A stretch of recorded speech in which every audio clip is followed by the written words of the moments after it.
Hello students, good morning. So once again I am in front of you with a new equation, that is x to the power x to the power 8 equals to 8. Then you will have to find the value of x. तो मैं चाहूंगा कि पहले आप इसको एक बार try करें, फिर आप मेरा सॉल्यूशन देखें। ओके, चलिए। तो इसको हम सपोज कर लेते हैं कि ये जो x टू द पावर 8 है, ये हमारा y के बराबर है। x to the power 8 equals to y, और यहाँ से हमें x इक्वल्स टू मिल जाएगा y टू द पावर 1/8।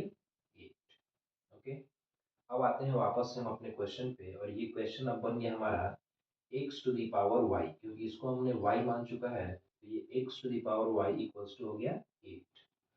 और x को हमने यहाँ से निकाला है y टू द पावर 1/8, तो x के जगह पे हमने पुट कर दिया y to the power 1/8 to the power y equals to 8। अब ये पावर पे पावर मल्टीप्लाई होकर के बन गया y to the power y/8 equals to 8।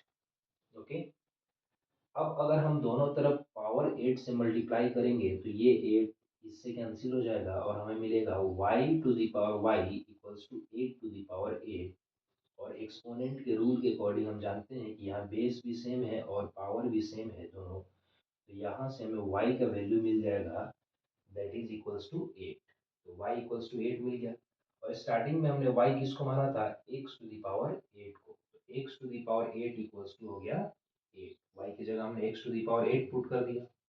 अब यहाँ से हमें x इक्वल्स टू मिल जाएगा, ये पावर उधर जाकर के 1/8 हो जाएगा, तो from here we will get the value of x, that is equals to 8 to the power 1/8, और यही हमारा आंसर है। लेकिन इस क्वेश्चन की खास बात को समझते हैं, जो कि कंक्लूजन में मैंने कंक्लूड किया है। अगर हमारा क्वेश्चन इस फ्रेम में हो x to the power x to the power 8 equals to 8, तो वो इसको हटाने से भी हमारे क्वेश्चन पे कोई फर्क नहीं पड़ता, यानी कि इसको हम लोग लिख सकते हैं x to the power 8 equals to 8। Similarly, अगर हमारा लिखा हुआ है x to the power x to the power a, तो अगर हम इस x को हटा देते हैं तो भी हमारे इस इक्वेशन पे कोई फर्क नहीं मिले पड़ेगा, सॉल्यूशन हमें वही मिलेगा। और ये क्वेश्चन हो या ये क्वेश्चन, ये दोनों ही क्वेश्चन सेम हो गया, x to the power x to the power a equals to a हो, या x to the power a equals to a हो, ये दोनों ही क्वेश्चन क्या हो गया, सेम। तो यहाँ से हमें x इक्वल्स टू मिलता है a to the power 1/a। अगर हमें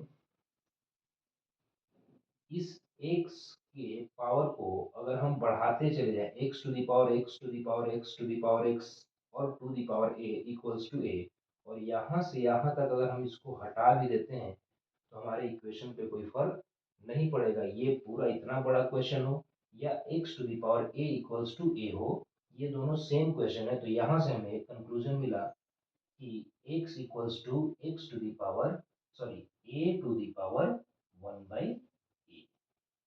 Thank you. For more questions of this type, please subscribe the channel Easy to Study.